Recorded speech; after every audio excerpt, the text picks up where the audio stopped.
Assalamualaikum warahmatullahi wabarakatuh. Bismillah, alhamdulillah, wassalatu wassalamu ala rasulillah. La hawla wa la quwata illa billah, amma ba'd. Ma'asyiral muslimin wal muslimat rahimakumullah. Khususan murid dan santri Pondok Pesantren Nurul Huda Andong. Sebagai sesama murid dan santri, mari kita bersama-sama belajar, memahami dan mengamalkan dawuh-dawuh Allah Subhanahu wa taala, Rasulullah sallallahu alaihi wasallam dan para ulama, khususan Hadratus Syekh Maulana Arif Billah Abaki Haji Mas'ud Taha rahimahullah. Wa tawasau bil haqqi wa tawasau bis sabr. Dalam kesempatan kali ini saya akan membahas tentang rukun iman yang ketiga, yaitu iman kepada kitab-kitab Allah. Dalam kitab Aqidatul Awam, kita semua sudah maklum. Bismillahirrahmanirrahim.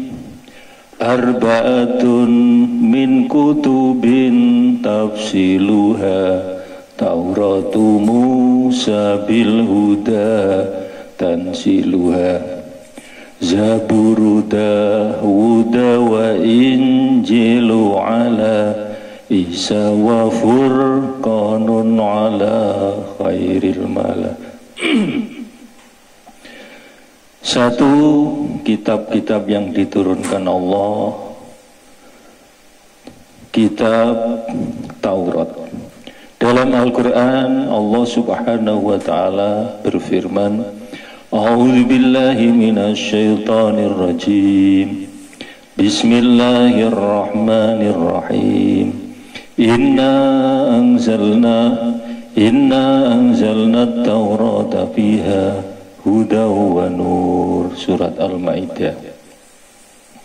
Yang kedua, kitab Zabur. Qala Allah Ta'ala wa atayna Dawuda Zabura. Surat Al-Isra. Yang ketiga, kitab Injil. Wa qaffayna ala atharihim bi Isa ibn Maryam musaddiqan lima baina yadayhi minat Taurah. Al-Maidah. Yang keempat, kitab Al-Quran. Allah Subhanahu wa ta'ala berfirman, Inna nahnu nazzalna 'alaikal Qur'ana tanzila. Surat Al-Insan. Yajibu ala kulli mukallafin ayyataqida anna Allah anzala kitaban samawiyatan awhaha ila rusulihi wa anbiya'i. Setiap orang mukallaf wajib yakin bahwa Allah telah menurunkan kitab-kitab dari langit yang diwahyukan pada para rasul dan para nabi. Wa minha mudawwama, sebagian dibukukan, wa minha mala ilma la nabi, sebagian tidak kita ketahui. Qala Allah Ta'ala, kana an-nasu ummatan wahidatan faba'athallahu an-nabiyyina mubashshirina wa munzirin wa anzala ma'ahumul kitaba bil haqqi liyahkuma bainan nasi fima ikhtalafu fihi. Surat Al-Baqarah. Qala ulama, Al-Quran 30 juz, 114 surat, wakila 6.660 ayat, wakila 6.666, wakila 6.616 ayat, wakila 1.024.000 huruf, wakila 1.027.000 huruf, dan seterusnya. Wakila 77.934 kalimat, Wallahu a'lam. Ini semua karena adanya perbedaan bacaan atau qiraah sab'ah. Kemudian satu kitab Taurat, wakilah turun abad 12 sebelum Masehi, malam 6 Ramadan. Kemudian Zabur turun abad 10 sebelum Masehi, malam tanggal 8 Ramadan. Kitab Injil turun abad 1 Masehi, malam 18 Ramadan.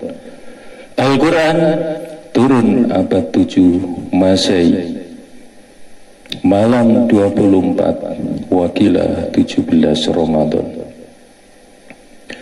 Jarak antara Taurat dan Zabur, wakilah 482 tahun. Jarak antara Zabur dengan Injil, wakilah 1050 tahun.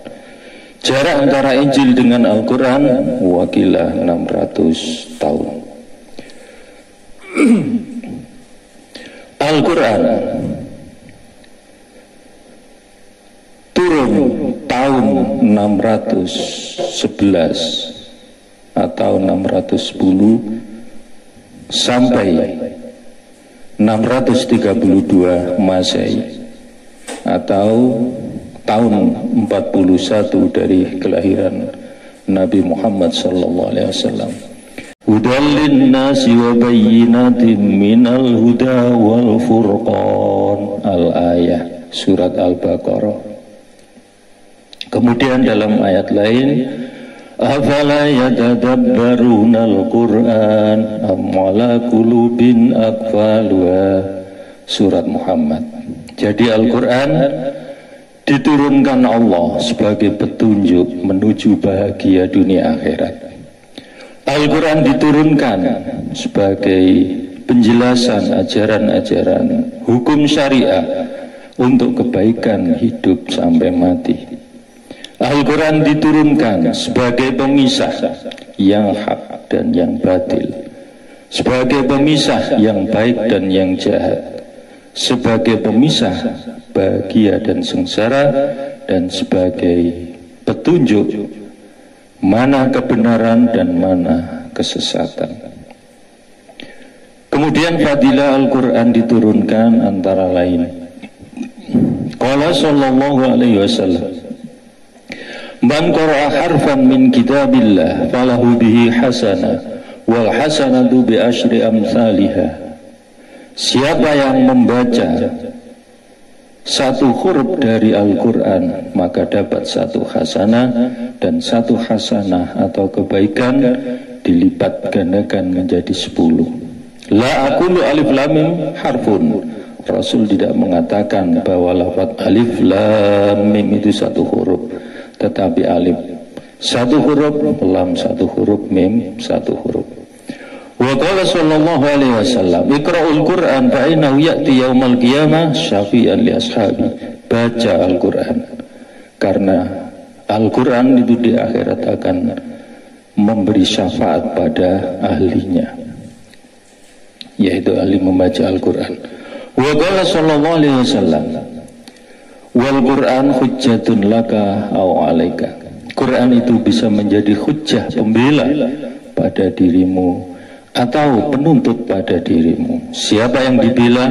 Yang dibela adalah ahli Al-Quran, dan yang dituntut adalah yang meninggalkan Al-Quran, dan seterusnya. Khairukum man ta'allama Al-Quran wa 'allama. Sebaik-baik kalian adalah orang yang belajar Al-Quran dan mengajarkannya. Jadi Al-Quran satu sebagai ibadah dengan membacanya, dua sebagai pelajaran dan ajaran isi kandungannya, dan sebagai petunjuk, tuntunan, pengamalan dalam hidup dunia sampai akhirat. Maka qala ba'dul ulama salahul qalbi fi khamsah asya. Baiknya hati menjadi baik ketika menjalankan 5 perkara. 1. Kasratul ju', sering lapar atau puasa. Qiraatul Quran bitadabburil makna, membaca Al-Quran dengan tadabbur makna. Yang ketiga, wa tadarru bil buka indas sahar, tadarru di waktu sahar. Wassalatu fil lail, kemudian salat lail. Dan yang kelima, wa mujalatus sholihin, majlisan dengan orang-orang yang soleh. Begitu juga qala Zainuddin fi Hidayatil Alqiya, wa dawa'u qalbin khamsatun fatilawatun bitadabburil makna walil batni khala wa qiyamul lailin wa tadarru bisahar wa mukhalatatus sholihin al-fudala. Obat hati, satu qiyamul lail, kemudian tadarru di waktu sahur, kemudian tadabbur makna Al-Quran, kemudian perutnya kosong, puasa, kemudian majelis dengan orang-orang yang soleh. Wa qala sallallahu alaihi wasallam, man qara'al Qur'an fi yaumin wa lailah khamsina ayah lam yuktab minal ghafilin. Siapa yang membaca Quran sehari semalam 50 ayat, maka ditulis tidak termasuk orang yang ghaflah, lupa Allah, lupa akhirat. Wa man qara'a mi'a ayah kutiba minal qanitin. Siapa yang membaca 100 ayat maka ditulis sebagai ahli taat. Wa man qara'a mi'atai ayah, siapa membaca 200 ayat, lam yuhajjahul Qur'an yaumal qiyamah, maka tidak dituntut oleh Al-Quran di akhirat. Wa man qara'a khamsa mi'ah, 500 ayat, kutiba kintar minal ajri, ditulis atasnya 1 kintor dari pahala, tumpuan pahala. Kada azkarun Nawawi wa nasahul ibad.